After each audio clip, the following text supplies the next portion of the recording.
Buenas noches, ¿ahí me escuchan? Buenas noches, profe, entrecortado. Acá. Ahí. ¿Ahí me escuchan? Sí, señora. Perfecto, perfecto. Manita arriba, sí, sí, por sí. Pues perfecto, perfecto, profe, que digamos no.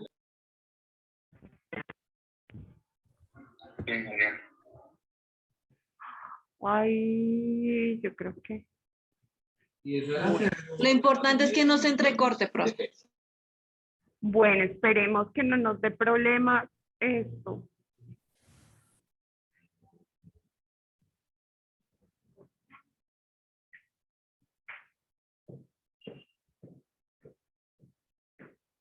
Acá ya está grabando. Chicos, los que están en casa, por favor, recuerden colocarme nombres y apellidos completos. Mm.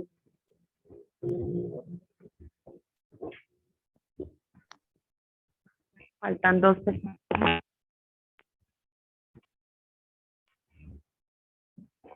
Comenzamos a las 8:05. Compañeros, 8:05. O sea, comenzamos 8:05, 2 minutos.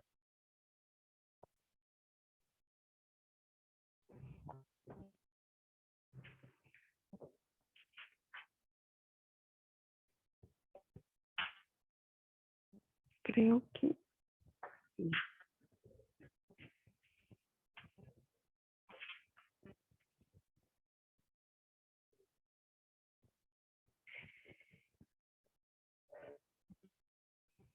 Recuerden.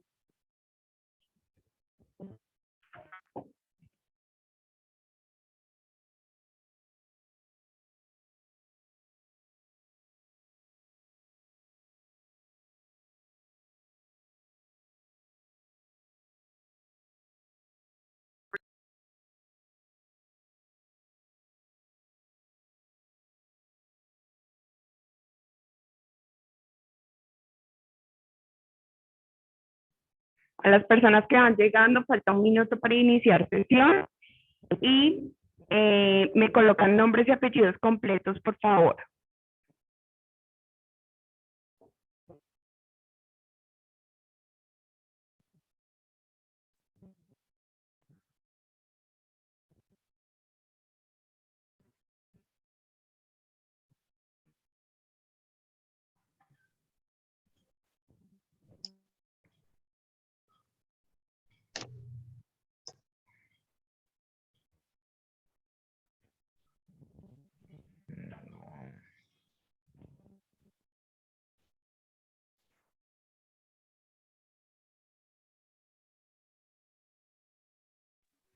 cerrar la próxima para que vayan llegando.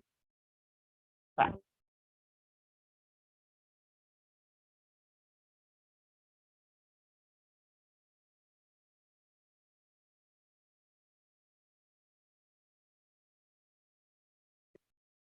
¿Vale?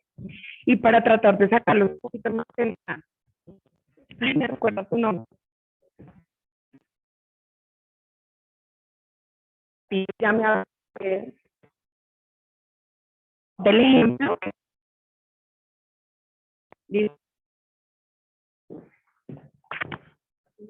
Marilyn va a hablar, espero que todos le escuchen, por favor. Si quieres ver la familia. ¿Ya? Buenas noches, profe. Bueno, buenas noches chicos. El ejemplo que nosotras utilizamos con mi compañera fue con base al trabajo que tenemos al final, que son las chicas huerta. Entonces, iniciamos con la parte del cognitivo, lo dividimos por cognitivo, afectivos, comportamientos. En cognitivo pusimos unos pensamientos. Voy a ganar mucho dinero, me está también como que va a pensar que la están viendo, un sentimiento de pena, digamos que lo llevamos hacia la primera vez que ellas se encuentran como con su primera enfrentamiento hacia la cámara. Perdón. Ahí se escucha. Profe, se escucha muy entrecortado. No Ahí. se escucha bien. Bluetooth. ¿Cierto? Bueno, vamos a tratar de cerrar acá el ejercicio con Mari. Mari.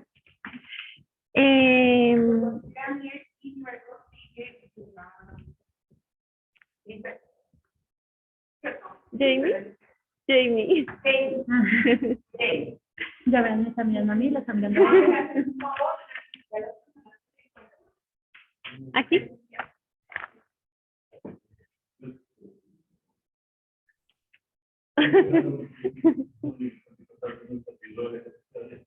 Estamos revisando El taller. Empezar el nuevo tema hoy, importante, y pues, tratar de no terminar acá. Igual todavía. No soy profe. No, y casi no. Ujú. Bueno, el cognitivo, su imagen, no solo de manera negativa, sino también positiva, pero esa autoaceptación. Y digamos que en el tema de autoimagen, también un exceso de confianza y seguridad en sí misma.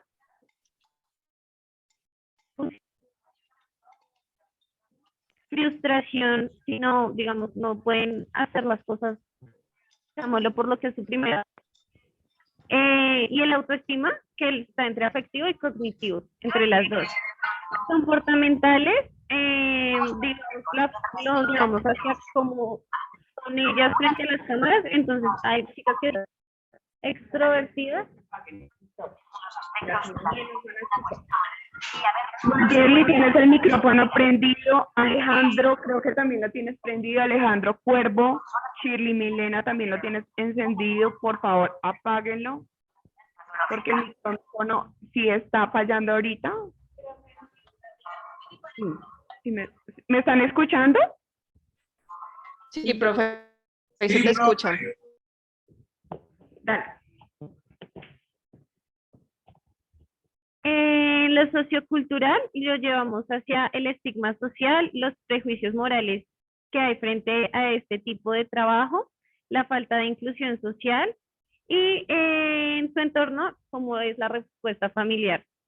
En los fisiológicos, sudoración, como ellas tienen que hacer trabajos sexuales, entonces el acostumbrarse a la masturbación y a las posiciones o a lo que les piden que les puede causar un dolor, lo que tengan que hacer. Un tartamudeo a la hora de tratar de hablar si le están hablando los clientes y practicar. En el síndrome de adaptación general de Selye, en la fase, pues hicimos como un ejemplo. Entonces se los voy a leer. Al ingresar en su primer día al estudio, observa la habitación y su primer pensamiento es: voy a estar sola frente a la cámara. Entra y siente miedo de no saber qué hacer y si podrá hacerlo bien frente a su primera audiencia. Se conecta y no sabe cómo iniciar. Empieza a sentir angustia, mareo, nervios, las manos le tiemblan y se queda quieta mirando los comentarios.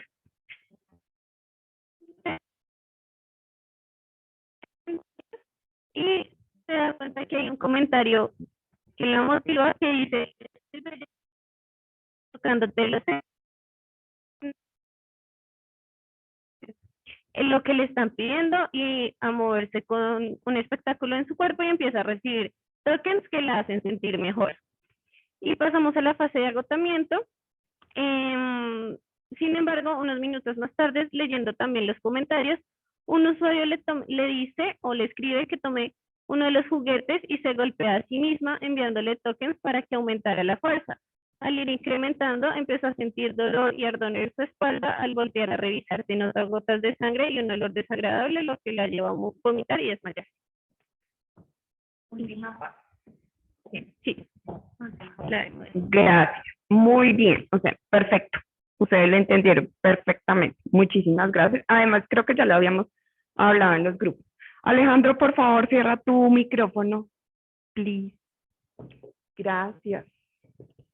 Yo aquí más le había dicho a Daniel y a Jamie que no se acuerde de mi nombre, por favor. Mierda.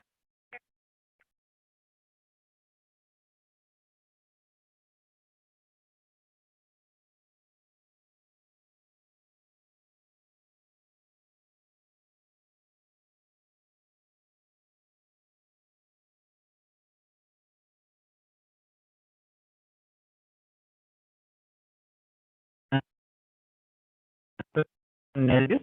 Vamos a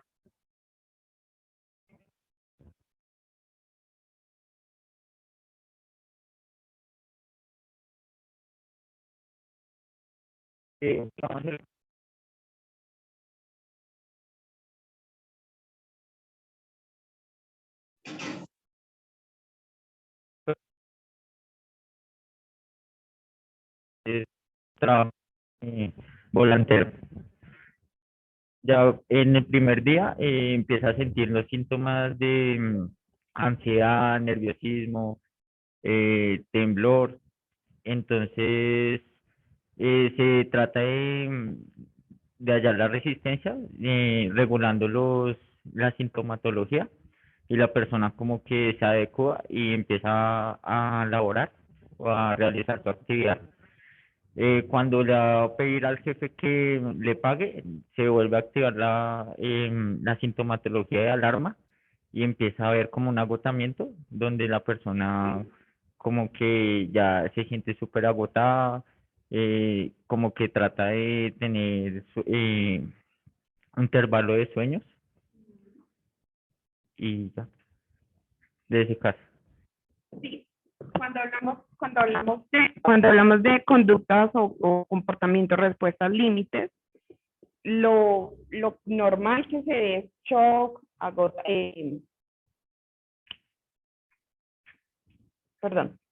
temas de trastorno o temas inclusive fisiológicos como desmayo, ¿sí? O hasta la muerte. Pero prolongado podría también ser de la forma que tú lo comentaste, ¿sí? O sea, el trastorno del sueño es algo que de una u otra forma lleva al límite a la persona. Una persona que no tenga los ciclos del sueño normal, la psiquis de esa persona se ve afectada directamente, ¿listo?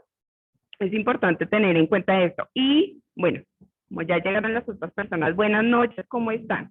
Estamos terminando de hacer el tallercito para empezar el nuevo tema hoy, ¿vale? ¿Cómo están? No sé si se puedan adelantar un poquito para tratar de no esforzar tanto la voz y que escuchen todos.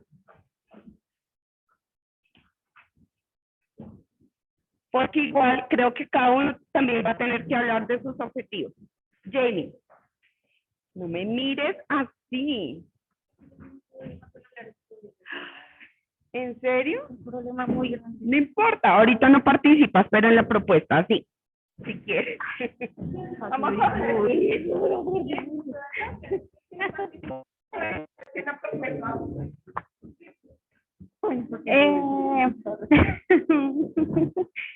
Bueno, en nuestro caso fue un hurto a mano armada. Bueno, un hurto a mano armada. Entonces, es una mujer que se encuentra pues en altas horas de la noche en una vía o sí, en una calle poco transcurrida, donde se le acercan dos sujetos y pues proceden a quitarle las pertenencias, amenazándola y bueno. Entonces,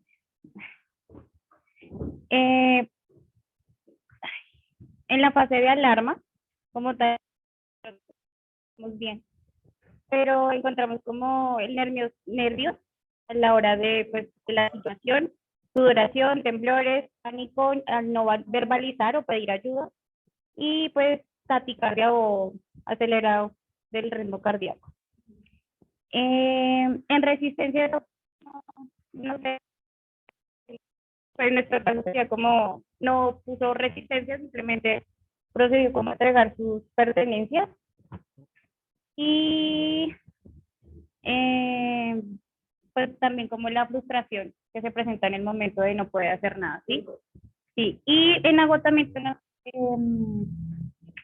¿en agotamiento va más a lo físico o general? Lo que pasa es que todos los componentes que se presentan en la fase de alarma de adaptación es cuando se empieza a equilibrar y empieza a mediar el cuerpo y empiezan todos estos componentes a estar en un nivel un poquito más bajo. No significa que el cuerpo se haya adaptado del todo, pero sí hay una transición para que se nivelen esos indicadores, esos puntos de ansiedad. Y, perdón, hoy mis gafas han estado terribles. No sé por qué, pero todo el día, y a mí normalmente no me pasa esto, pero bueno. Señor, tú que eres experto, cuéntame. Señor. Pero digamos, en el caso de que, digamos, si la persona después del evento y desgracia cae, digamos, como que se normaliza y busca. Es que el hecho de que se normalice no significa de que deje de sentir nervios, sino que posiblemente esta persona ya empiece a entrar a razonar un poco la situación y decir, bueno, puedo tener unas respuestas un poco más de no entregar, de mediar, de negociar, o sí, de entregarle efectivamente el celular, pero manteniéndonos en el lugar sin llegar a una conducta límite, ¿sí? Posiblemente inclusive a ponerse a la defensiva con el victimario, ¿sí? Que eso también podría ser. Como que busca otra ruta, denunciar lo que yo. Esa sería para asistencia. Yo tengo un caso que me pasó hace poco, que me robaron en un bus. Entonces, cuando mi fase, entiendo, ¿no? Mi fase de alarma fue cuando yo iba llegando al sitio donde robaron, que es la 10ª de Mayo, yo miré hacia afuera y yo tenía el celular acá y yo nunca saco el celular. Y yo dije, como, pucha, ¿qué tengo que hacer con el celular? Y lo dejé como así y lo tapé con la maleta, siempre me lo puse. Y yo no había caído en cuenta y cuando miré hacia adelante ya se había subido el ladrón. Y yo fue pucha y me quedé así y yo dentro de mí solo decía, yo no quiero entregar mi celular, pero yo estaba muy quieta, o sea, y ajá, exacto. Empecé a entender. Sí, entonces yo lo primero, en mi fase de resistencia, o no sé, lo que yo dije fue, si me quedo quieta, de pronto no me ven. Y me quedé muy quieta mirando hacia el frente sin hacer contacto visual con el ladrón de al frente porque dos estuvieron por atrás. Pero uno de los de atrás sí me vio y me pidió el celular. Y yo no quería, lo que te digo, no le quería entregar el celular, pero sabía que pues él tenía un cuchillo en la mano y yo lo único que hice fue, me toca dejarme robar, y yo levanté las manos, como estaba en la maleta, yo creo que él creería que yo no tenía celular o que estaba en la maleta, y él alzó la maleta y se cayó el celular, y se me llevó maleta y celular. Entonces, fue muy triste, y en ese momento yo quedé como, porque cuando él se subió, algo que yo pensé también, yo iba para mi trabajo, yo pensé como, bueno, entrego el celular y me bajaría en la casa, aviso que me robaron en el trabajo, aviso que me robaron el celular. Pero como se me llevó todo, empecé a pensar como a bajarme porque no tenía ni para el bus para irme, porque no. Pero ya cuando me bajé del bus, caí en cuenta que me habían robado, y creo yo que esa sería muy fácil algo también, empecé a llorar. Y se la pruebo, pero llegué llorando y súper asustada a la casa. También ver como todo el tiempo estuviste en fase de resistencia, ¿sí? Fase de agotamiento posible. En tu caso específico sí se puede ver como que empezaste a llorar porque ya fue como un desahogo de todos los componentes fisiológicos, componentes socioafectivos que tuviste en el momento del robo, ¿sí? Y ya cuando usted estaba sola y volviste en sí y ya habías pensado con razonamiento, pues llegó a un límite de desahogo. Exactamente. Shirley, creo que me estabas levantando la mano desde hace rato, cuéntame. Buenas noches, profe. Pues era para participar en la actividad que hicimos ayer, Sí, ¿sí? Entonces, ya esperemos un momento.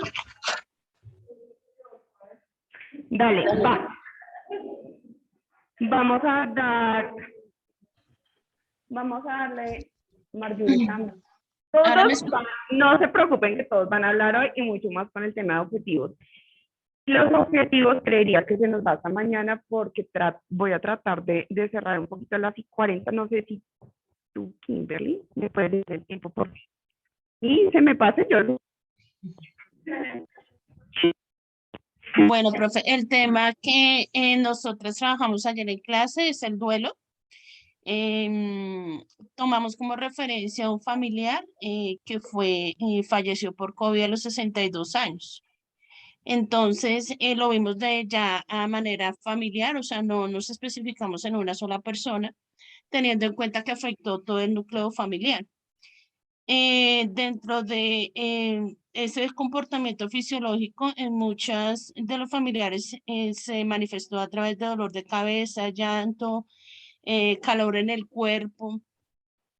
Digamos que en la parte fisiológica, en los componentes cognitivos, hubo afectación de atención en las actividades diarias que desempeña cada uno de ellos, preocupación en el caso de la madre, porque la mamá aún está. Entonces, pues la preocupación en cuanto al estado de salud de ella y mental al recibir la noticia de la partida del hijo, la pérdida de la noción del tiempo, ¿sí? No, en muchas ocasiones como que no tiene noción de esas actividades y el tiempo que como que... Espacial. Sí, sí, señora. Ideas fijas y también ideas rumiantes, pensamientos rumiantes, los recuerdos que son sucesos vividos que pasaron con esas personas y que claramente pues allí manifiestan a nivel emocional y afectivo, sentido de culpa, tristeza, cambios de humor, estrés postraumático. Lo asociamos a un estrés postraumático teniendo en cuenta de que pues digamos que era una noticia que en el momento que ellos recibieron que él no avanzaba en su recuperación, pero lo asociamos es en el tema como ya del destino final del paciente, porque pues no es como lo tradicional acá en Colombia, que uno hace una sala de velación, familiares se asisten, van y se despiden, se reúnen en familia, sino que pues les genera ese estrés postraumático porque pues a nivel cognitivo pues les generó ese tipo de desesperanza en la cual pues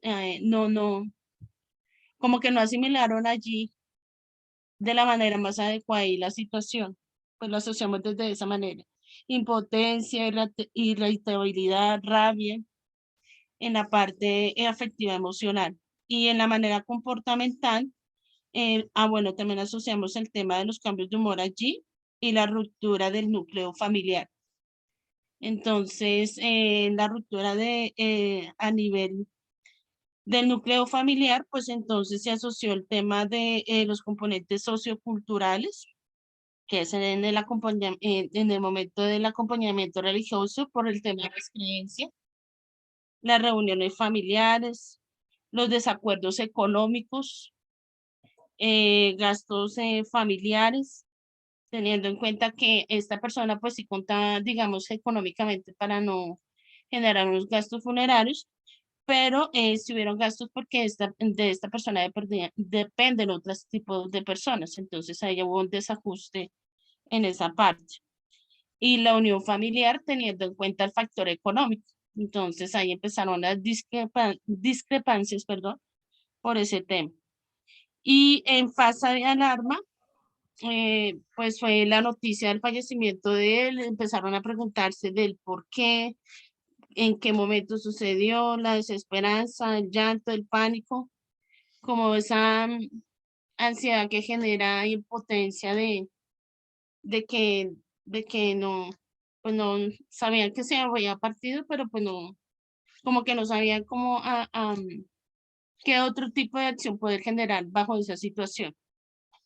Y en resistencia, pues el afrontamiento de la situación, hacerse la idea en el pensamiento que él estaba de viaje, una asimilación, una aceptación en cuanto a que esta persona ya no está. Y en el tema último, que era la fase de agotamiento, digamos que en esta fase, a nivel familiar, ninguno de los familiares pues llegó a una instancia en la cual tuviera que generar un detonante en la cual pues tuviera que recibir una atención médica o psicológica, teniendo en cuenta el factor de la partida de él. Pues lo asociamos así.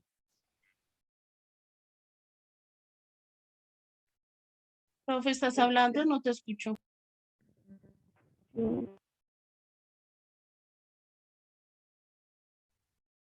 ¿Profe?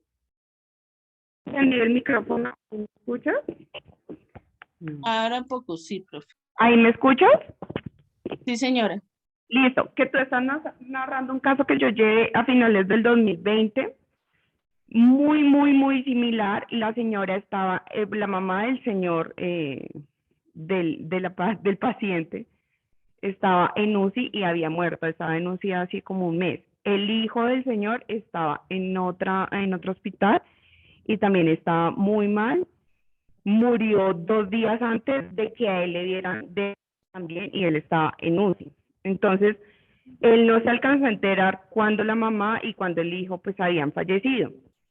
Cuando se le hizo el tema de acompañamiento y decirle que pues había fallecido su hijo, que había fallecido su mamá, él entró en una fase de alarma de una vez gritar y de agotamiento. O sea, Entonces, le fue- muy bien. Inclusive el tema de defensas estaba recién salido de UCI, la familia, el núcleo familiar primero, sí o sí darle la noticia, recién había llegado a la casa. Y pues ya cuando esa decisión viene del núcleo primario, pues definitivamente uno lo único que le toca hacer es hacer el acompañamiento. Pero sí, son miles de casos que pasaron con el tema del COVID muy similar. Muchísimas gracias. Perfecto. Perfecto, Chili y Jessica. Marjorie, tú me estabas alzando la mano, pero necesito comenzar a hacer los objetivos de desarrollo sostenible. Y tú también vas a hablar, entonces no hay problema por eso. Alejandro me estaba preguntando sobre el caso de Mari. En el caso de la compañera, ¿en qué momento empieza a hacer la fase de resistencia? En el momento que ella empieza a pensar con juicio, con lógica, con razonamiento la situación, ¿sí? Después de todo el tema de los componentes socioafectivos, los componentes fisiológicos, los componentes cognitivos, comportamentales que vimos. Lo que pasa es que eso no se ve todos tres, sino a poder mezclar inclusive una transición, es algo paulatino. ¿Sí? Les voy a compartir este video a todos. Casa. Si ustedes lo sostengan.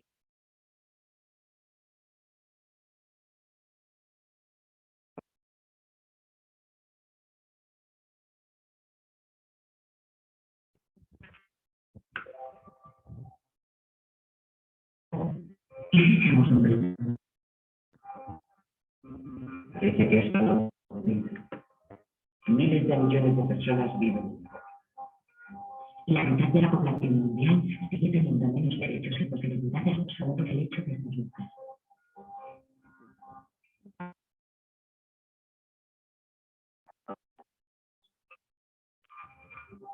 Seguir aumentando las desigualdades entre personas ricas y contribuimos a ese ciclo.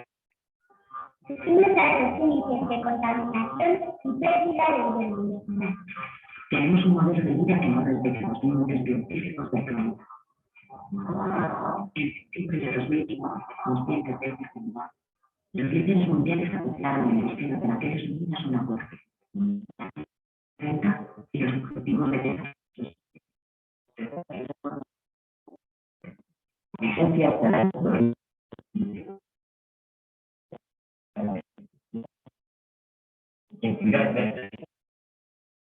igualdad. ¿Cuál es?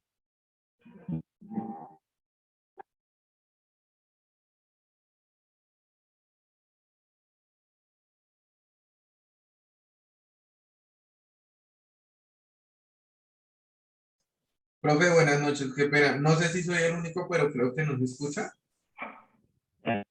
No, profe, no se escucha.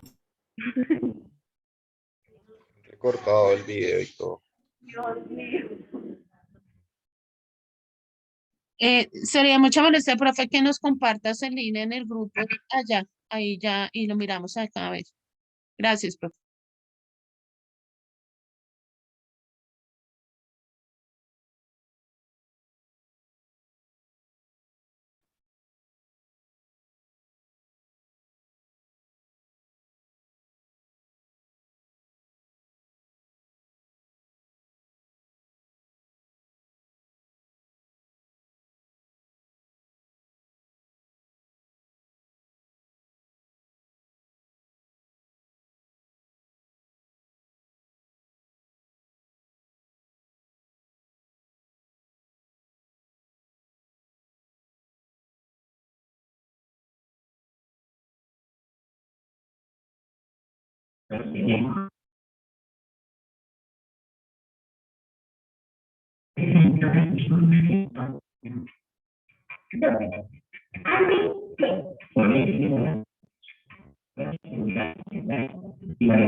Garantizando y promover el bienestar de todas las personas a todos los niveles. Educación de calidad. Garantizando una educación equitativa de calidad y promover oportunidades de aprendizaje permanente. Igualdad. Y una igualdad. Y poner a todas las mujeres y niños.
Participar sostenible de los océanos, los mares y los recursos marinos para el desarrollo sostenible.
¿Me están escuchando? Creo que no.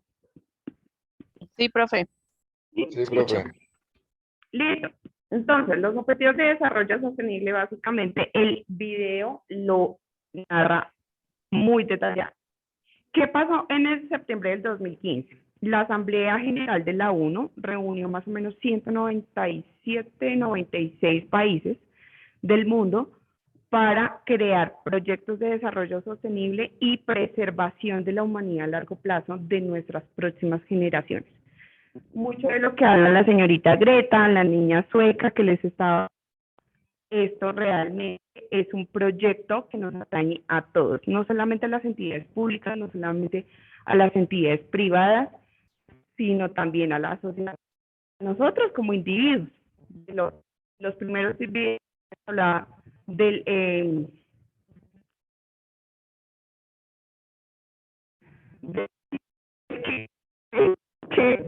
¿cómo es? Individuo árbol. Es más o menos.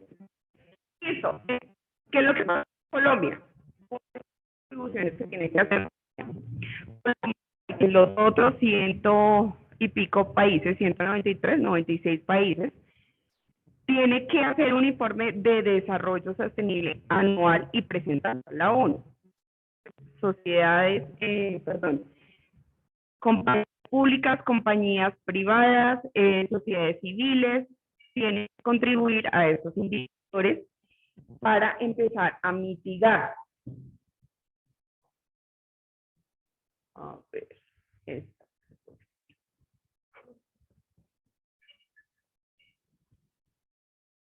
Listo. Vamos a ver uno por uno, porque realmente, ¿qué tiene que ver con la psicología ambiental?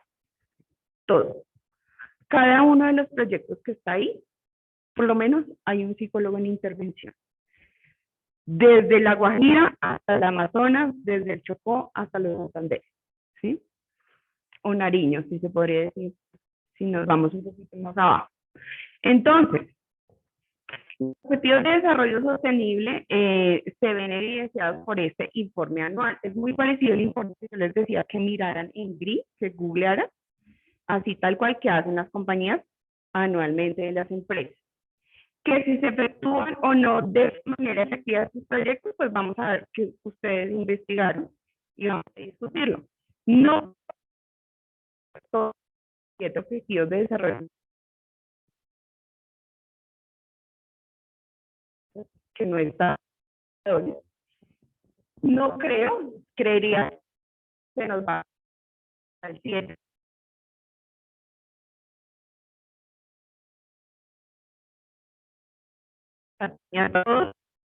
Profe, buenas noches, se escucha entrecortado.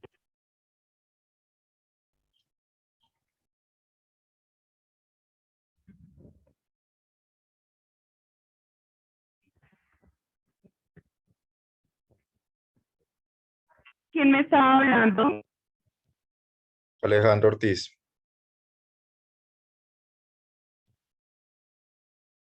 ¿Ya terminaron? Alejandro, ya no te escucho. Profe, te estaba diciendo que se escucha entrecortado. ¿Ahí me escuchas mejor? Sí, Pues a profe, veces se sí. escucha un poquito mejor, No, pero se te no. entrecorta. Sí, lo que pasa es que el Se entre- micrófono estaba fallando hoy, entonces ténganme un poquito de paciencia, porque ya, inclusive creo que lo habían cambiado. Lo cambiaron en la clase pasada, me parece, ¿no? La chica subió. Sí. Último que dije fue que vamos a hablar de cada objetivo de desarrollo sostenible. Es un tema que nos atañe a todos, no solo como individuos, sino como profesionales también. Y lo otro es que ustedes tenían una tareita para hoy, entonces la idea es hablarlo y discutirlo al respecto. No creo que nos tome toda la clase con los 17 objetivos. ¿No se escucha? Sí, ahí te escuchas, profe. Los 17 objetivos, pero vamos a empezar el tema hoy. Sobre 5 años después que hubo en el 2015.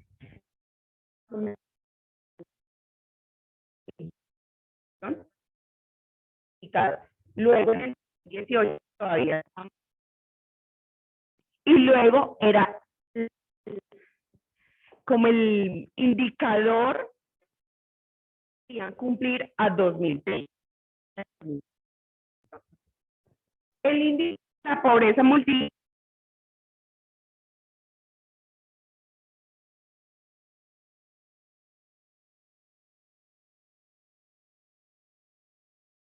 para 2030 fuera de 8.4%, sin tener en cuenta una pandemia. ¿Sí? Entonces, ¿quién tenía fin de la pobreza? Johan y creo que otra persona.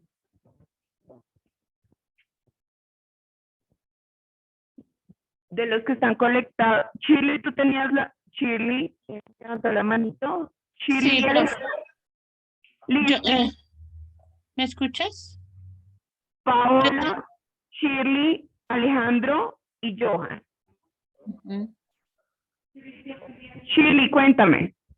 Yo tenía o tengo reducción de desigualdades. Entonces, digamos que de acuerdo a lo que alcancé a entenderte de... Espérame un momento porque vamos primero con el número 1, fin de la Ah, pobreza. bueno, perdón. Sí. En orden, por favor. Profe, la verdad el audio es pésimo. O sea, la verdad se entrecorta a cada momento. Sí, profe, casi no se te comprende. Chicos, pero les pido el favor su colaboración porque desde la primera clase está así y pues ya no se puede hacer nada más. Yo ya había Sí, sí, hablado Estamos entendemos diciendo a la eso. docente, no más. Sí, claro, claro, pero es que yo ya por el interno había hablado para que nos colaboraran con el tema, pero pues no hicieron nada más. Entonces, pues, Entendemos eso. Pues yo sé que Pero hasta ahora vamos en el primer hay tema. alguien que se Y pueda pues, conectar. Yo tengo alguien que se pueda conectar.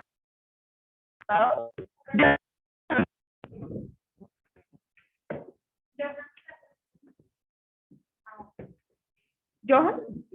Ay, gracias. Yo apago el micrófono.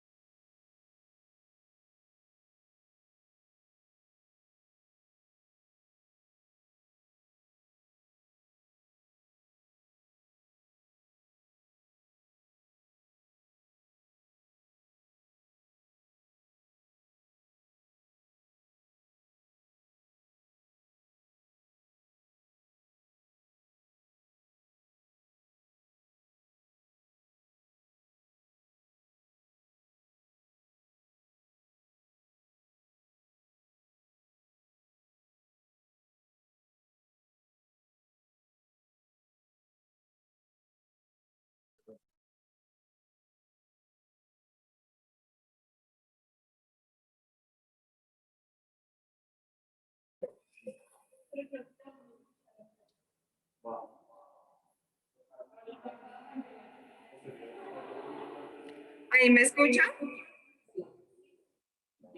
Sí, profe, muy bien. Sí, Gracias. profe. Señora.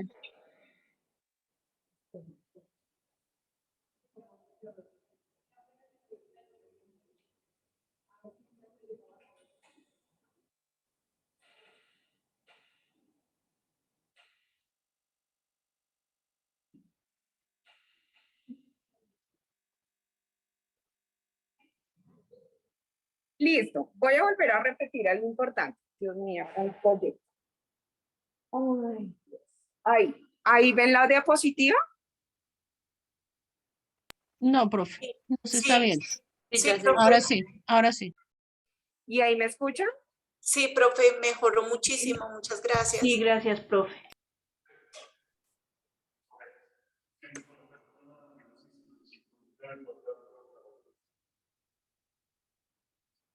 Pero la idea es que también lo que alcancen a escucharlos, ¿no? Ahí se escucha súper bien, profe. Exacto. Listo. No, pero yo creo que así, sí. Listo. Les estaba diciendo que vamos a comenzar con el objetivo número 1, que posiblemente toda la clase no nos dé y al paso que vamos, yo creo que no. Entonces les pido que mañana se conecten muy puntuales, por favor, para ya terminar todos los objetivos. Johan creo que tiene el objetivo número 1. Alejandro creo que también lo tiene. Shirley, ¿tienes algo que decir?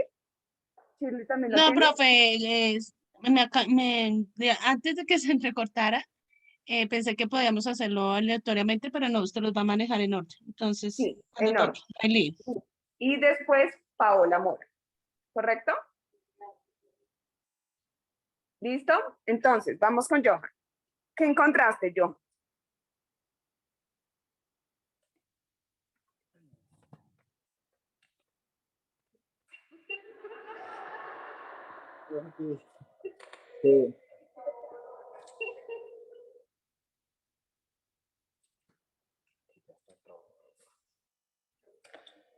Listo, profe, nosotros teníamos el objetivo número 1, que era el fin de la pobreza. Nos enfocamos en una población que en la actualidad es bastante vulnerable, los niños de La Guajira y las personas habitantes de todo este territorio. Encontramos unos datos estadísticos que nos indicaban que de 1990 hasta el año 2015 la curva de disminución de la pobreza había sido positiva, más sin embargo, del 2015 al 2020 en esta población en específico que nosotros habíamos tratado, se tuvo un incremento de 0,4 puntos porcentuales en el incremento de este indicador. Digamos que eh, existe como una serie de engranajes que están provocando en La Guajira que se presente esta afectación, por así decirlo, y bueno, son los siguientes. Entonces, la presencia de los grupos al margen de la ley, de los grupos armados, no generan y no permiten que, digamos, haya industrialización, que hayan personas que quieran invertir en este tipo de escenario, en este territorio, en este departamento. El desplazamiento tiene un indicador muy fuerte. Eh, Uno de los incluso grandes impactos actuales es el cierre de la frontera. El cierre de la frontera con Venezuela, pues efectivamente también generó un impacto bastante notorio, bastante marcado. La migración, sí señora. Adicional a eso, encontramos el tema de la corrupción y la desviación de los recursos que le corresponden a las personas habitantes de este departamento. Se invierten en fines que no tienen nada que ver con el progreso y con el desarrollo de la población que se encuentra en este momento. Entonces, bueno, es importante, digamos, que señalar que el gobierno ha destinado para La Guajira, o sea, lo que pasa es que nosotros tenemos una perspectiva de que es como el departamento olvidado por el gobierno, pero el gobierno, si bien está claro, ha destinado unos recursos, no garantiza que se genere una inversión positiva, una inversión adecuada de estos recursos que llegan allá. Las personas no tienen una calidad de vida adecuada, los indicadores de desnutrición en niños incluso mostraban una tasa bastante alta y bastante marcada respecto a las muertes provocadas por la desnutrición. Sin embargo, bueno, en la búsqueda fue ya como una búsqueda personal que del tema decía una persona que para que dentro de Colombia o dentro de una sociedad exista un equilibrio, debe existir una clase alta, debe haber una clase media, debe haber una clase baja, debe existir el obrero, debe existir la persona que tiene mucho dinero y maneja una industria, una empresa que es la que genera empleo. Y si bien está claro, considero que en algunos aspectos tiene algún tipo de razón para mantener el equilibrio entre la sociedad, la desigualdad es muy notoria, es extremadamente notoria, que es lo que permite que no se dé ni el equilibrio y por lo tanto estemos al otro extremo de lo que se debe hacer. No sé si le damos la palabra a los compañeros o continúo. Lo vamos a hacer muy puntual y tratar, pues, no de extenderse tanto, no, pero está perfecto, está perfecto. No, está perfecto, gracias, John. Algo que tú dices del tema de nutrición tiene mucho que ver con el segundo objetivo de hambre cero. O sea, todo va absolutamente conectado. Sí, por eso inclusive están en ese mismo orden. Y lo otro, ¿de qué hablamos con señores? Gracias. Cuando hablamos de fin de la pobreza, ¿por qué pobreza? Las personas lo dependen sin tener en cuenta de qué estrato socioeconómico sea, lo mínimo que tiene que tener de recursos, eso es lo que distingue y diferencia ese indicador, el tema de servicios públicos, el tema de alimentación, el tema de acceso a la educación, el tema de salud, importante, lo mínimo. Por eso es que se ven afectados directamente esos indicadores. Y obviamente todos tienen que ver y todos van interconectados. Entonces, vamos, Paola, pero dame un momento, por favor, le subo al audio del computador.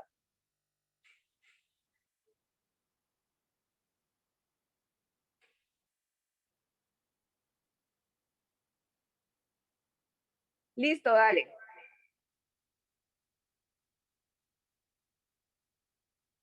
Paola Mora. Mientras se alista Paola Mora, Alejandro. Sí, profe, ¿me escuchas? Sí. Bueno, profe, siguiendo un poco en la línea en que iba mi compañero Johan, en La Guajira también, una de las variables que también inciden en el mantenimiento y en el aumento de la pobreza como tal, digamos, uno de los que pues logré identificar sería bueno, el sistema económico político, digamos el sistema neoliberal, en el sentido en el que tiene la garantía y la facilidad de acceder a tierras, muchas veces de territorios ancestrales y productivos bueno, sí, y con eso lo que, pues, lo que eso acarrea, que muchas veces puede ser desplazamiento, despojo, guerra igual, eso, y no propicia la producción. También quise nombrar algo de la economía extractivista, que prioriza la obtención de riqueza por medio de los recursos fósiles, que son contaminantes en sí, en su uso y también en su extracción. Y bueno, pues digamos que eso está ligado al factor anterior, en tanto que, digamos, las dinámicas de empleo, de educación que se ven en la región, en el territorio, se ven directamente influidas por el sistema, por las multinacionales que son poco amigables tanto como con la sociedad como con la ecología. Carencia de actividades económicas alternativas también. Digamos que las garantías y la promoción de que las comunidades autónomamente puedan construir formas alternativas de generar ingresos y pues riqueza como tal. También uno de los variables que identifiqué es el sistemático de líderes y autoridades indígenas. Es en el sentido de que pues, estas personas son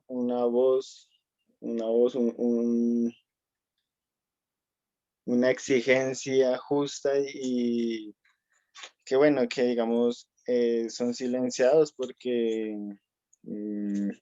digamos por temas de interés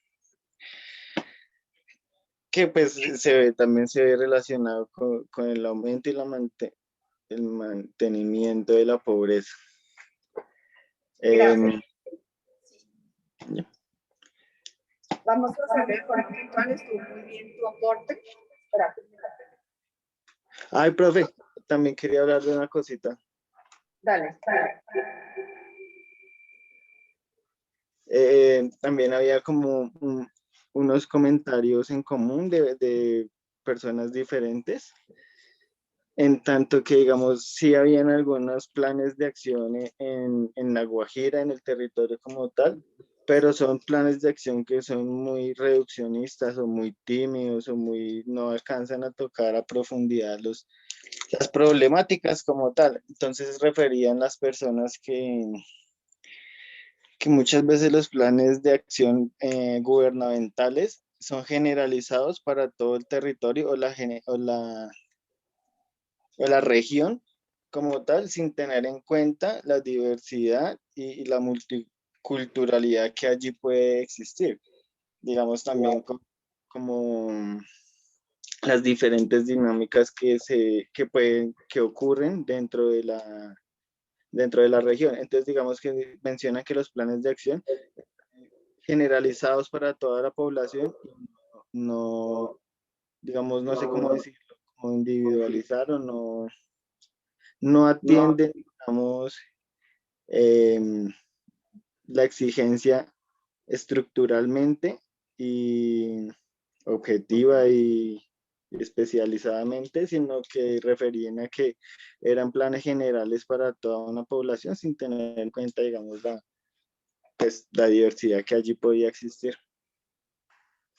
También los temas de tratado de libre comercio, la falta de promoción de soberanía alimentaria, interconexión local, regional, que permita pues la movilización tanto de personas como de bienes, no sé, productos, para llevar, o sea, servicios a otros lados, bueno, en fin, la interconexión de la región con otras regiones del país. El cooptación también, digamos, las representaciones que tiene esta región en el Congreso, también, digamos, hago referencia a la cooptación de la política por sectores que legislan en pro de un beneficio propio y no beneficios común, pensando pues en las comunidades que allí se supone que están representando. También allí se ve muy inmerso el tema, pues la guerra en el norte del país, y lo relacionó directamente como un sometimiento ideológico por parte de los grupos paramilitares que son los que han imperado allí, en el sentido de participación ciudadana y de participación política que pueda generar algunos cambios en la realidad de las personas. Entonces, sí, como ese sometimiento tanto de delitos electorales como de ideológicos, de sometimiento ideológico. También hay un factor que estaba pensando y era como un centralismo muy, no sé cómo decirlo, como radical. Es decir, que digamos, pues todo, digamos que las dinámicas de la sociedad y de producción y de importancia de la sociedad se enfocan en el centro del país y digamos que todo lo que es la periferia, pues es lo que vemos ahorita, digamos que sufre un abandono estatal donde no pueden llegar las instituciones de salud, instituciones de educación, instituciones públicas, etcétera. Y ya, pues, para no extenderme más. Como todo va interconectado, obviamente, pues te extendiste para los otros objetivos de desarrollo sostenible que obviamente tienen mucho que ver. Para cerrar lo que estaba Alejandro diciendo, y algo muy importante era de los ítems psicosociales que nosotros vimos al principio. Por más de que haya presupuesto, haya proyectos, haya planeación para mitigar este impacto de pobreza extrema, los temas socioculturales en Colombia tienen mucha fuerza. Por ejemplo, lo que estaba diciendo Kimberly, creo, en una clase. Por más de que se les dé mercados a los niños, claramente no va a mitigar del todo la pobreza, ¿sí? Por ahí, el 0.1%, si lo vemos así, ¿sí? Pero son planes de desarrollo que están orientados a eso, a mitigar la pobreza extrema, específicamente de niños de La Guajira.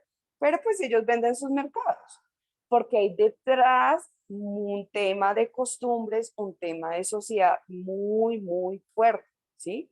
Entonces puede que hayan programas que no todo es malo, realmente pues ahí vamos poquito a poquito en Colombia desarrollando programas de planeación, pero nos falta muchísimo más y hay que empezar inclusive desde estos ítems importantes que vimos, ¿sí? No es lo mismo uno llegar con planes de planeación a La Guajira que al Chocó, que el Chocó ni siquiera tiene un acueducto bien establecido, ¿sí? Que tiene las mínimas condiciones que supuestamente tendría que tener en calidad de vida una persona. Entonces, todos estos temas que les estaba diciendo de la primera clase es importante para tenerlos en cuenta en estos indicadores. Paola Mora dice, profe, esas comunidades no le brindan las necesidades básicas, como decía mi compañero Johan.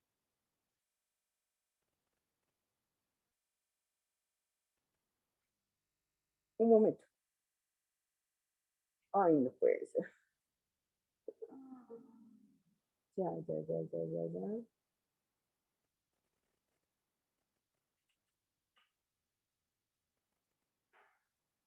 No les brinda las necesidades básicas a estas comunidades, están abandonadas por el Estado, ya que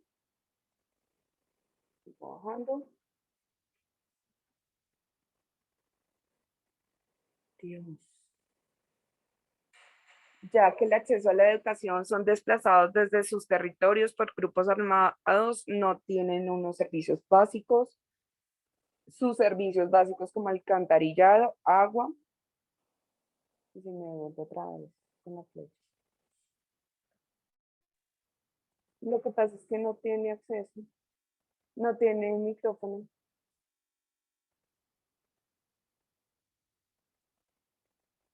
Agua. La gran mayoría de las familias de estas poblaciones viven en miseria, población dispersa.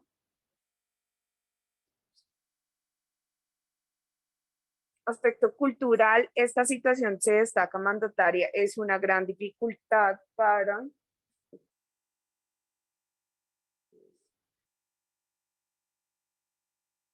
para llegar a cada una de las rancherías y poder ayudar a la población en crisis. La Defensoría del Pueblo asegura que además no hay una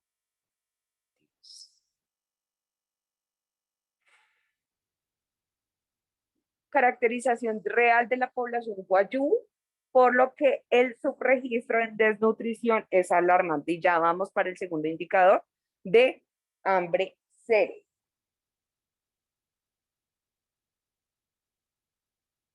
¿Quién tiene el segundo objetivo? Hambre cero. De aquí, hambre cero, ¿no? María Isabel. Bueno, en cuanto... El audio. Ay, no, ahí lo tengo encendido. No, en mí. Ah, perdón. Bueno, con respecto al caso 2, que es hambre cero, encontré que el plan de desarrollo propuesto por el gobierno nacional tiene como objetivos el desarrollo sostenible que busca terminar con todas las formas de hambre y desnutrición. Esto lo están proyectando para el 2030.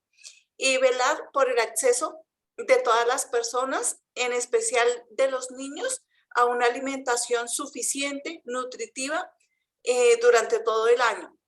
Esta tarea implica promover prácticas agrícolas sostenibles a través del apoyo a los pequeños agricultores y el acceso igualitario a la tierra, la tecnología y a los mercados. Además, se requiere el fomento de la cooperación internacional para asegurar la intervención en la infraestructura y la tecnología necesarias para mejorar la productividad agrícola. Pero pues la realidad es que desafortunadamente el hambre y la desnutrición siguen siendo grandes obstáculos para el desarrollo de Colombia, ya que en Bogotá, esto lo encontré en el periódico El Colombiano, que dice que se evidencia que el plan de acción propuesto por el gobierno no se cumple porque Bogotá es la región con el mayor número de casos notificados de niños de primera infancia con desnutrición aguda, con 1.525 casos. Lo sigue La Guajira, como lo mencionaron anteriormente. Allá hay un porcentaje de nutrición de 691 casos, Antioquia con 598, Cundinamarca con 577 y Norte de Santander con 487 casos. Y pues esto puede presentarse como consecuencia directa, digamos, de la degradación ambiental. Dime. No he hecho nada. Ah, perdón. La sequía, la pérdida de biodiversidad, la mala administración de nuestros gobiernos, entre otros casos. Lo dejo hasta ahí para que mis compañeros puedan. Gracias. Sí.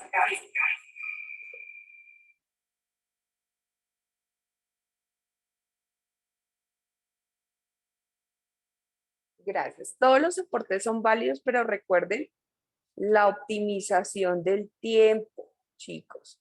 Y más que estamos con chicos aquí del salón y conectados. Entonces, el hambre cero, los indicadores para 2019 fueron de 9.2%, en el 2018 fue de 6.5%, y se suponía que para el 2030 tendrían que estar en 5.0%, sin tener en cuenta, vuelvo otra vez, digo, la pandemia. Tasa de mortalidad por desnutrición en menores de 5 años. Estos son los indicadores. Entonces, voy a poner sobre la mesa, ¿a ustedes les parece justo que un país tan lleno de recursos naturales, tan productor, tenga estos indicadores en muertes por desnutrición en muertes de menores de 5 años? ¿Qué piensan ustedes? Aquí en el público, cualquiera.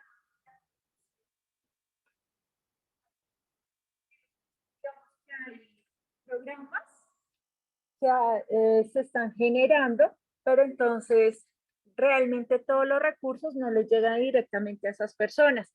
Lo podemos ver en las escuelas, con los refrigerios de los niños, la corrupción que tienen con estas casas que que les llega comida descompuesta o realmente solo les llega un pan y ya, o sea, vuelto nada, agua.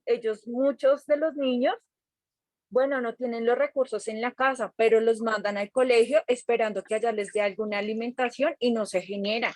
Entonces es eso, están los recursos, pero entre el mismo estado se los están robando y no llegan. Entonces, a mí todo esto me parece súper chévere. Y digamos, le decía a Pau que parece una utopía, porque realmente a mí se me hace muy complicado que se genere todo esto si desde nosotros no empezamos a tener esa misma conciencia, ¿cierto? Sí, se está gestionando, es algo mundial, pero lo seguimos viendo, y no solo en Colombia, sino en todo ahorita la guerra que está pasando. Entonces todo va conectado, pero definitivamente los que van a sufrir es la nueva generación, las nuevas generaciones que se están generando.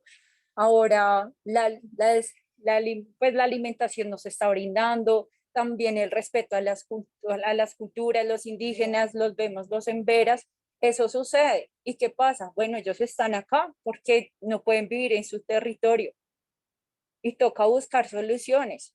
Y soluciones hay, pero tampoco son tan progresivas como queremos. Palabra, Latifa. Hay algo importante que quería decir y creo que es una opinión más subjetiva de mi parte, y es que desafortunadamente los indicadores para 2030 pues no van a ser los esperados. El tema de la corrupción por ser tan fuerte y los grupos de al margen de la ley que, pues desembocan como todas estas problemáticas hacen que se enmascare inclusive los indicadores y digan sí, estamos haciendo algo, pero hubo el tema del COVID.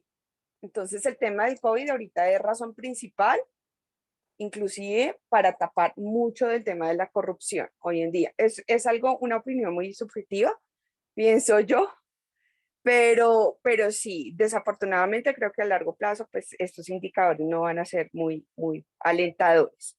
Y con respecto a lo que tú dices, que estos temas son realmente muy chéveres, desafortunadamente no estamos todos o completos en forma virtual o completos en forma presencial, entonces eso a veces nos desvía y nos quita mucho tema y nos da sueño y estamos cansados hasta ahora también.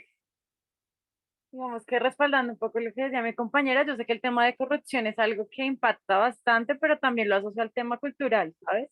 Y más cuando hablamos de, digamos, de la gente de La Guajira, yo tuve la oportunidad de ir allá, de ir a las rancherías, todo el tema, y uno veía niños de 3 años que usted le daba comida y se escondía después la galleta atrás y hoy pedía otra, y era gente que va al papá, y el papá ya tiene la cultura de que se queda durmiendo, y la que trabaja es la mujer.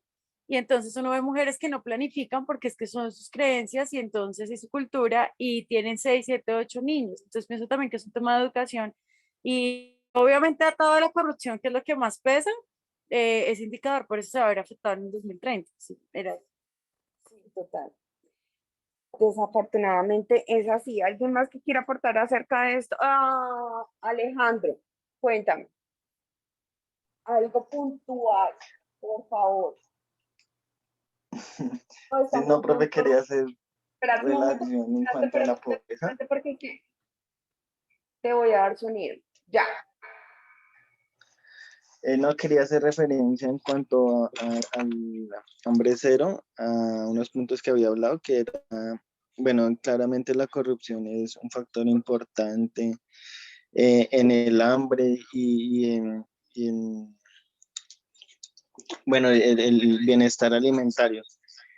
Pero yo creo que, digamos, como lo mencionaba ahorita, uno de los factores que más interfieren o que más tienen en cuenta ahí es, eh, como lo mencionaba, la corriente, digamos, todo lo que es el neoliberalismo, que, digamos, pues no permite, digamos, producir, no permite generar industria nacional, no permite generar, digamos, unos ingresos, una riqueza propia nacional que sea producto del trabajo que aquí se haga.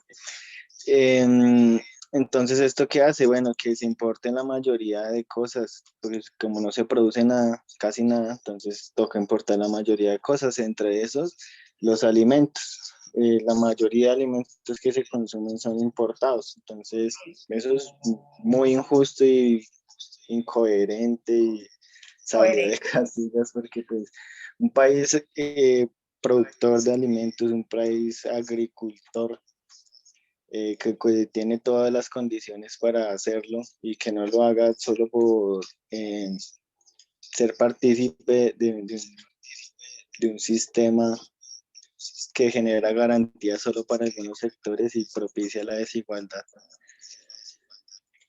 Sí, totalmente de acuerdo.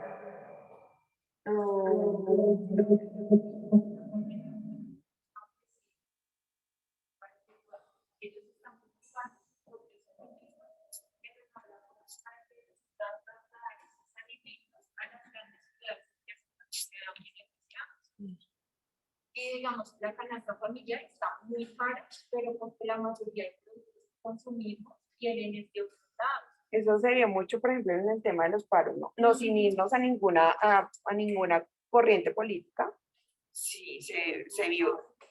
Totalmente. Y es que por lo menos, o sea, lo que he percibido en el campo ahorita solo sobreviven los abuelitos, en el campo casi ya no hay persona joven trabajando, entonces eso disminuye más las cosechas y todo, más la generación de hoy en día.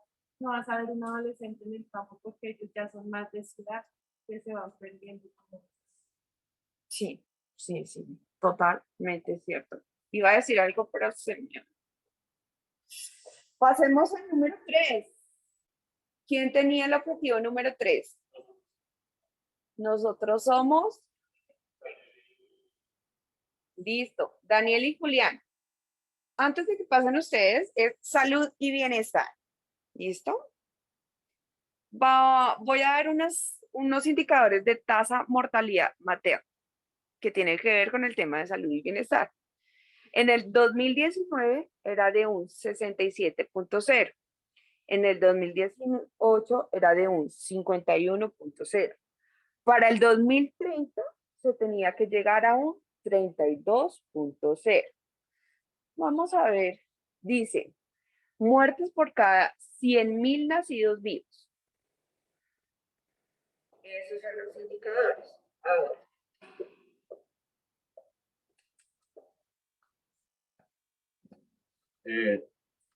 Bueno, al igual que mencionaban nuestros compañeros, estos 17 objetivos podemos interpretarlos, podemos analizarlos, podemos validarlos desde muchos puntos de vista, pues por tiempo y por el hecho de ser concretos.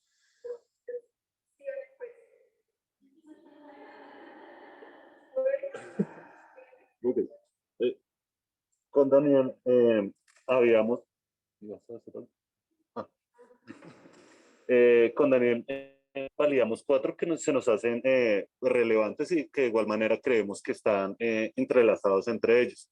Nosotros tomamos un proceso de caracterización, un proceso sociocultural y un proceso de acceso.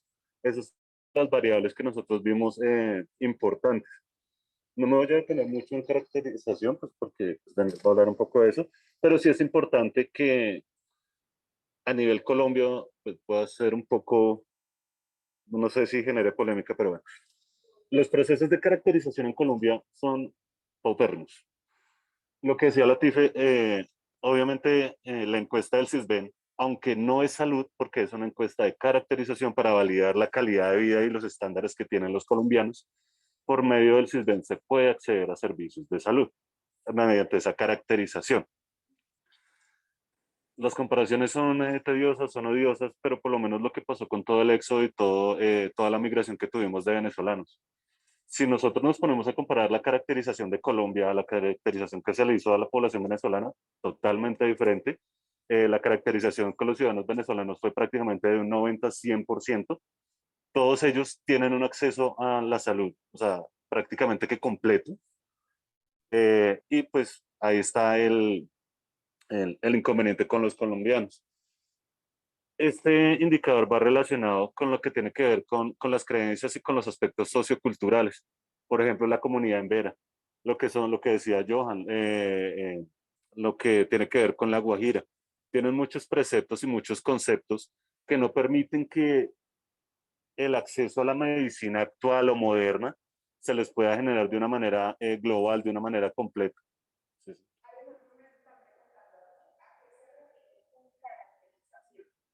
sí.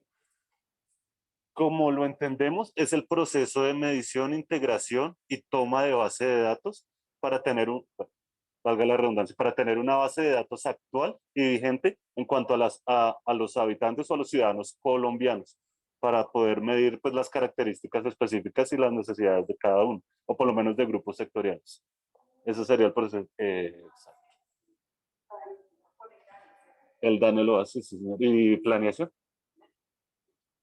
Entonces, bueno, retomando, esos procesos socioculturales, esas creencias que tienen grupos específicos indígenas más que todo, o esos procesos culturales que no permiten que se genere un ejemplo de programas de planeación, cobertura, lo que tiene que ver con vacunas.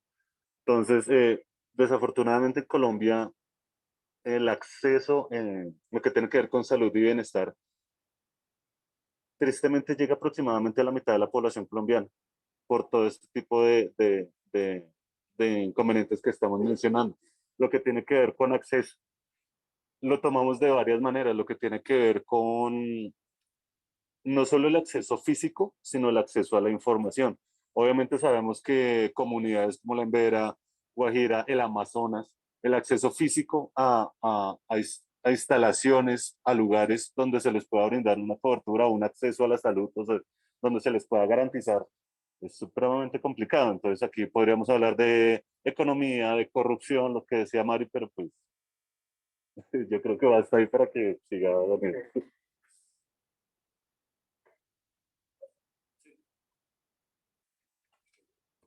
Pues es que también creo que eso, digamos, referente a lo de la salud y al CISBEN que decía Juli, no sé si es tema de las secretarías o a nivel general, que no brindan la información bien a los ciudadanos, porque yo trabajo con la línea de la alcaldía y el CISBEN hizo un cambio de metodología 3 a 4 y sacaron una cantidad de gente impresionante del CISBEN que se vinieron a enterar porque no les prestaban servicio de salud. Personas que de verdad necesitaban su servicio de salud, adultos mayores más que todo, pero si yo soy sincera, yo nunca vi publicidad de que se cambiaba el CISBEN, digamos por el Transmilenio, que a veces dan información como que ahora dice, por ejemplo, regreso a clases para que la gente sepa que los niños ya tienen que estar entrando al colegio, algo así, pero con el CISBEN no se hizo y con temas de salud no se da como esa información a la ciudadanía para que llegue realmente. Entonces, digamos, siento que también es un poco eso, como informar estos cambios y esto para que la gente sepa que tiene acceso. Digamos, la gente no sabe hasta qué grupo poblacional puede acceder a salud. Les dicen, pida su cita del CISBEN y un grupo para allá súper, que son los D, que es el último, un grupo de no tiene beneficios de nada, porque es población que no es pobre ni vulnerable. Y la gente confiadísima irá a pedir salud y les asignan las encuestas mal y, digamos, más de citas médicas y eso, el acceso a una llamada por la EPS del CISBEN son 2 horas en la línea, que lo he hecho porque tengo personas o familiares que tienen el CISBEN y en serio son 2 horas esperando a que te respondan para que te digan no tenemos citas disponibles. Entonces también es como el sistema. Hay un tema aquí que me parece importante y es más tema de información y pedagogía pues, el nuevo proyecto de CISBEN. Es que hoy en día Colombia está pasando por un tema álgido social y político. Ahorita se aproximan las elecciones presidenciales. Cualquier cambio relacionado con el Estado, con el gobierno, con temas de salud, con temas de educación, va a empezar a alebrestar un poco más el tema de orden social, ¿sí? No sé qué pase después de las elecciones del Senado, de congresistas, de congresistas. No sé qué pase después de las elecciones si hay segunda vuelta en cuanto al orden social, ¿sí? Entonces es importante también eso porque el orden social impacta todos estos indicativos que nosotros indicadores que estamos viendo y posiblemente el Estado, estoy haciendo una suposición en el caso específico del tema del CISBEN que tú estás hablando, posponga el tema informativo, posponga el tema pedagógico, posponga el tema de publicidad o del voz a voz de ese nuevo proceso del CISBEN, porque el orden social en Bogotá, sobre todo, y en las ciudades intermedias, Medellín, Cali, Barranquilla, está muy fuerte. Y temas políticos. Señor. Profe, pues digamos, dicho lo anterior, pues también como se sincroniza todos los ítems, digamos más que todo se centra también con la igualdad de género. O bueno, sí, pero digamos, tocándolo con nuestro tema, digamos, la salud se volvió como un negocio.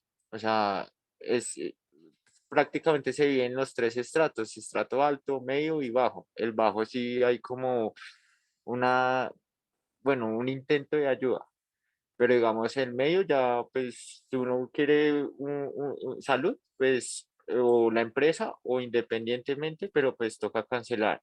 Si uno quiere tener como una salud o un servicio más personalizado, pues ya sería como la prepagada. Pero igual, digamos, el servicio de salud está como muy incompleto y pues digamos también son en los recursos que en vez de dárselos a la salud, pues digamos está en la fuerza pública. Y pues lo otro es que, que se me fue la idea.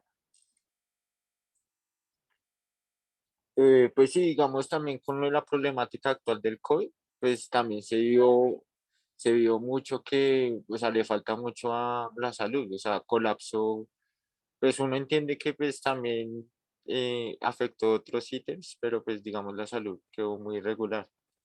El tema de las especialidades, yo creo que ustedes lo saben de sobra y la señorita aquí Paola presente nos puede confirmar este tema. Pues obviamente personas que tenían cirugías, tratamientos, pues se les ha alargado el proceso, las autorizaciones pues han sido más complicadas de sacar, las cirugías, los temas paliativos. Entonces, creo que es un tema que obviamente a toda la población nos ve afectada, ¿sí? Porque todos tenemos de pronto un familiar que esté en una condición muy diferente, pero de alto riesgo, muy diferente al COVID, pero de alto riesgo. ¿Algo que añadir, Paola? No.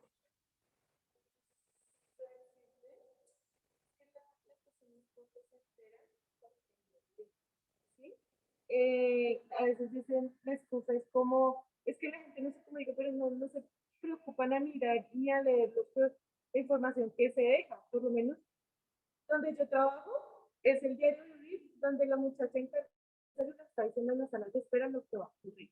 Si la gente no pone cuidado, que es difícil de controlar esas cositas. Las personas que sacaron, digamos, del sistema, esas personas nunca sacan una cita médica. Sí, la persona lo requiere o no lo requiere, hay personas que están en o tienen el CISBEN y no van a las citas médicas y tenemos un alto índice de inasistencia. Son muchas cosas que la gente desconoce, que uno desde este lado, pues uno mira las quejas, pero no saben lo que es el contexto de lo que es.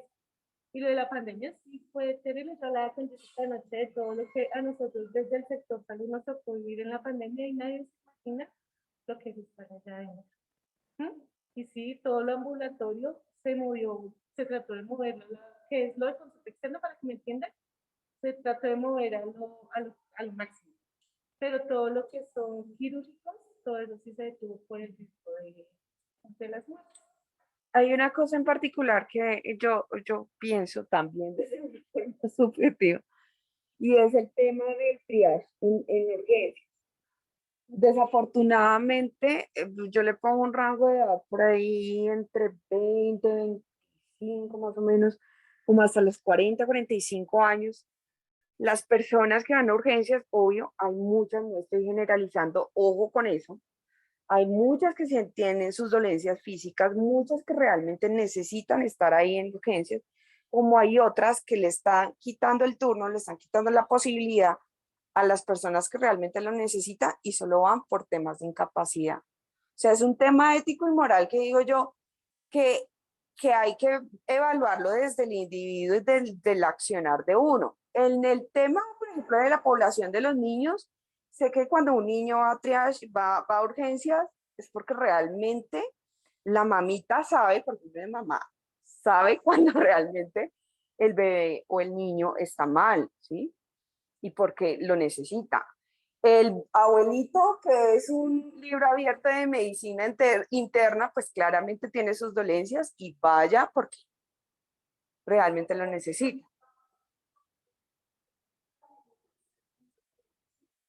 Por lo menos el paciente crónico consulta urgencias simplemente porque se le acaban los medicamentos personales. ¿Sí? O sea, son de todo. Sí. La mamita lleva al niño digamos, por la fiebre, le llevó y la fiebre se trata en casa. Que es lo mismo que te digo, la gente El desconocimiento. no conoce cómo manejar su chiquitina en casa hasta llegar al servicio de urgencias. Tenemos un test que se maneja de 1 a 4. El 4 pues tiene desde 3 horas hasta 6 horas en la sala. Claro. ¿Sí? Y se va dependiendo. pero la misma gente se encarga de dañar el servicio de salud. Ay, súper, Paola. Muchísimas gracias por tu aporte. Va en línea con lo que estoy pensando, estaba pensando.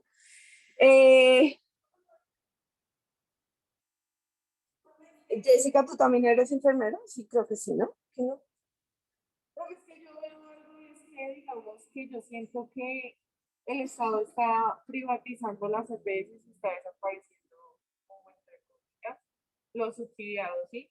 Y yo siento que también hay que dar un valor agregado a eso, pues, porque, o sea, digamos que población vulnerable en Colombia hay mucha, ¿sí? Y digamos que yo siento que este país no está en las condiciones para acoger a tanta gente. O sea, lo siento así y digamos con Lo de la ley 100 que propone. o sea, es que digamos ahí te saco de la duda, o sea, ahí sí está entre se choca, porque digamos ahorita lo que dice, digamos la única EPS subsidiada que tiene Bogotá es Capital Salud. Entonces, ¿qué propuso, digamos, ahí sí le doy como al Estado, como su visto bueno, que digamos tú te quedaste sin trabajo, si no tienes que pagar seguridad social, tu EPS te tiene que recibir como subsidiada. Y la cantidad de subsidiados que se aumentaron en el contributivo, por decirlo así, fue grandísima. Hay mucho personal subsidiado en la CPL, pero no sé tan grande en Capital Salud porque están los contributivos. Pero eso no se ha desaparecido, antes se ha implementado. Y como que decía Julián de la... Ahí sí les, por lo menos, yo tengo todo lo que es de la OIM, que es migración. Nosotros nos dan una plata para atender la población venezolana. Por lo menos mañana tengo una jornada. Y yo sé que tanta población puedo atender porque es plata medita que nos dan. Si yo me llego a pasar, la plata me da. Entonces, no sé si se han dado cuenta que el recibo del agua subió. El recibo del agua subió y si ustedes miran en la parte donde están las observaciones del recibo, hay un decreto. Estamos empezando a pagar un porcentaje a la población venezolana. O sea que esa plata que se está pagando en el recibo del agua se está pagando para la pensión de salud. Yo participé en un proyecto específico, recién comenzó todo esto de la migración venezolana. Todos acá están alborotados, todos están buscando el recibo del agua en casa.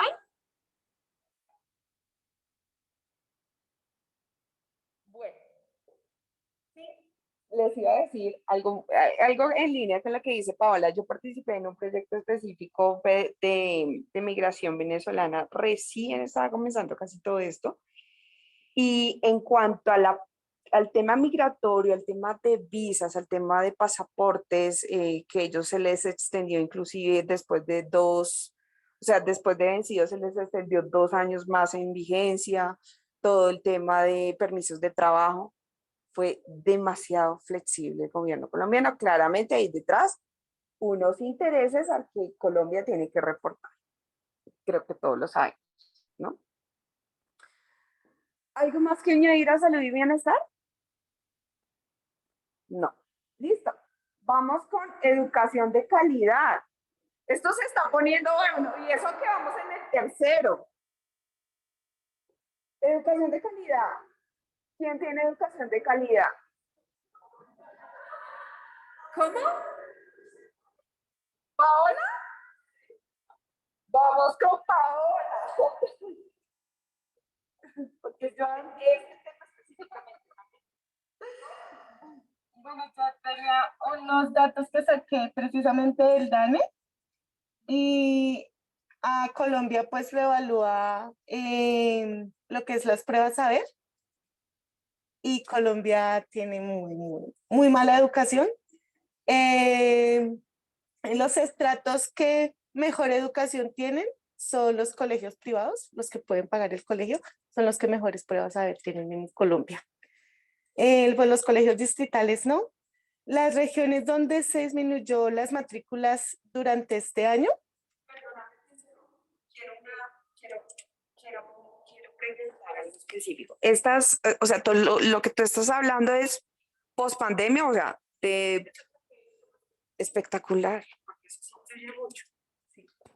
Entonces, las regiones donde se disminuyeron las matrículas fue en el Cauca, después siguió Chocó, después Norte de Santander, Boyacá y Nariño. Donde más se dejaron de matricular niños fue en la primaria. Fue por el miedo de que los niños ingresaran a la modalidad presencial por lo del COVID. Sí, eso movió mucho, eso movió mucho. Durante pues de la pandemia hacia acá, la calidad de la educación bajó muchísimo porque se volvió virtual. Ya las personas, los niños, yo creo que hasta nosotros perdieron el interés y ya no eran como la misma gana de ponerle cuidado a las clases. También, bueno, lo de la decir es que adelanté harto. También los docentes bajaron muchos docentes se quedaron sin trabajo durante la pandemia porque se volvió las clases virtuales, entonces cogían el profesor de la mañana, era el que le daba la clase a todas las jornadas, mañana y tarde. Entonces quedó un docente sin trabajo. Ya las actividades que se hacían en las aulas no son las mismas, ya es más virtual la tarea, y le hace la tarea y ya no se hacía lo que se hacían en las aulas de clase. Colombia subió un poquito de la mala educación de Chile, de México, se subió un poquito porque estaba abajo de México y Chile. Y también el acceso también por estratos sociales, por lo menos están los colegios distritales, los colegios oficiales, pues son gratuitos. Lo que estábamos hablando también de lo de la alimentación, ahí también va ligado, se une una cosa a la otra, pero este tipo de colegios oficiales no tienen una educación especial para los niños en condición de discapacidad. O sea que si una familia de estratos bajos tiene un niño en condición de discapacidad, no lo pueden meter en un colegio distrital. Y si la EPS tiene que pagárselo, la EPS, mejor dicho, ahí va a quedar también metido en el problema de salud. No, pues eso.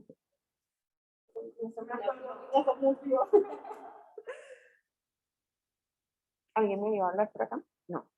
Ok. El tema de la educación, pues ustedes mismos han evidenciado después de la pandemia, claramente la motivación mismo tiene que ver mucho que ver con el profesor también y ustedes mismos, ¿sí? Porque pues el hecho de ver una clase a las 10 de la noche desde su cama no va a ser inclusive el mismo interés que estar acá en clase y poder poner sobre la mesa inclusive todos estos temas que son tan interesantes, tan buenos, pero a veces se vuelve pesado, tedioso. Y en postulados teóricos, por ejemplo, o temas específicos como clínica, a veces se vuelve también tediosa la cosa, ¿sí? Entonces es importante también tener en cuenta inclusive lo de las de personas discapacitadas. Yo les estaba diciendo que yo tengo una niña en la mañana, que creo que todos la conocen, ¿sí?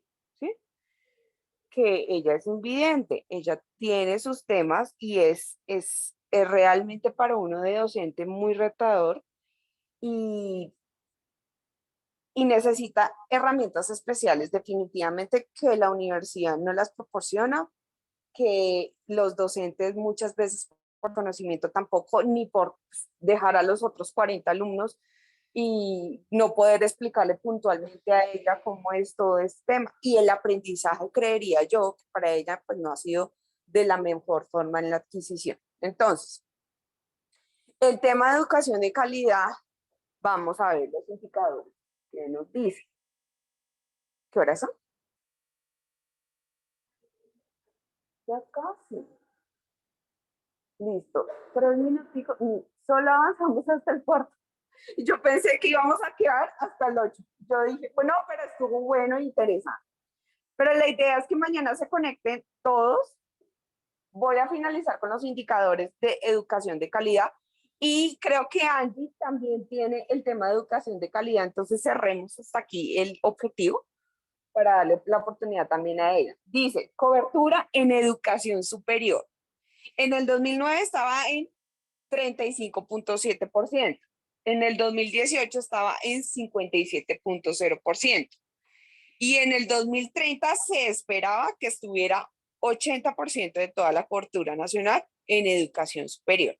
Si bien es cierto que los estratos económicos más bajos, diría yo 1, 2, 3, ya están saliendo profesionales, ya por lo menos por familia hay 2, 3 profesionales, cosa que no se veía antes, que el papá no tuvo la oportunidad de tener un título universitario, ¿sí? El tema de la empleabilidad, aquí el número 8, trabajo decente y crecimiento económico afecta directamente, ¿sí?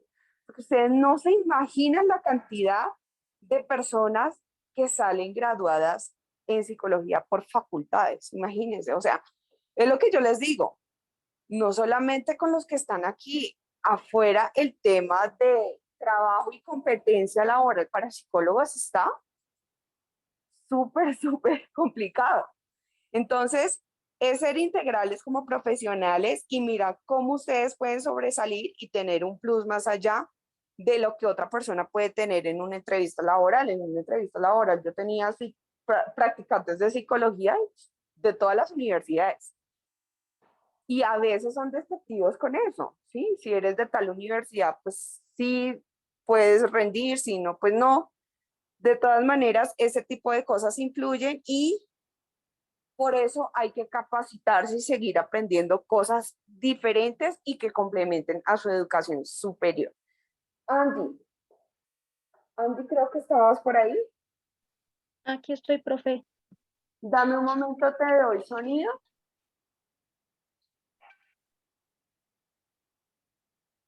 Y cerramos, creo que contigo. Listo. Profe, pues continuando frente a lo que ha dicho mi compañera, yo también encontré pues que, digamos, aquí en Colombia tenemos un sistema, o sea, nuestra calidad es pésima, nuestra calidad educativa es pésima. Encontré que como tal se mide frente a las pruebas PISA. Se supone que los estudiantes, o sea, los mejores capacitados en Colombia, son los de colegios privados, que sería toda la parte de familias de élite, pero frente a, o sea, ellos frente a otros países que se supone que son como los que dan la cara por el país, por así decirlo, frente a otros países tienen el promedio más bajo todavía. Aparte de eso, pues también decía como que se veía más como la calidad en los colegios privados también era como por la parte de recursos que se dan frente al gobierno, porque pues en las instituciones privadas decía que más o menos eran de 1.5 millones que recibían al mes por cada estudiante. Frente a un colegio público se recibe 350.000 pesos por cada estudiante. Entonces también eso era como una varianza que había.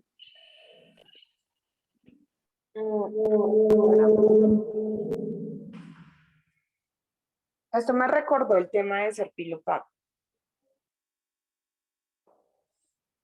Y hay muchas cosas que decir al respecto, pero pues la hora no nos da. Hay un tema social que fue muy fuerte para influir, inclusive en personas que estaban de estrato 1, 2, 3 en los Andes, la presión social de chicos que eran de Cazuca, de Ciudad Bolívar, de Yomasa. Sí, exactamente. Eso a mí realmente me entristeció como profesional y como colombiana, porque son proyectos, para mí, proyectos muy buenos que le dan oportunidad a chicos de verdad que tienen muchísimas habilidades y que pueden acceder a una educación pues a nivel de un Andes que tiene muchísimas herramientas, que tiene muchísimos buenos docentes para que puedan desarrollar sus habilidades y pues la parte social y la parte psicológica también es un tema muy influyente en estos proyectos. Por eso yo les decía que los ítems que vimos al principio hay que tenerlos en cuenta con todos estos objetivos de desarrollo sostenible.